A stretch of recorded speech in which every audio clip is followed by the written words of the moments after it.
Firefighters continue working to put out the fires ravaging through the Los Angeles area. Fact checkers are working to extinguish misinformation about the fires spreading across social media, all as Meta prepares to remove its fact checkers. Brian Abil reports on misinformation being spread, Meta's change, and what it means for users on its platform.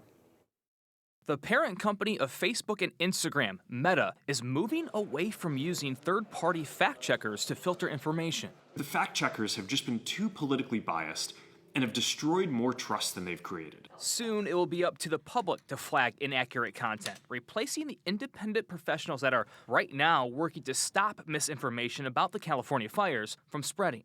The consequences of these suggested changes could be devastating. Zuckerberg says Meta will move to a user-generated community notes model like those on X. Communications professor Yotam Ophir says the decision could create more problems than it solves. If we look at Twitter, now X, we see chaos.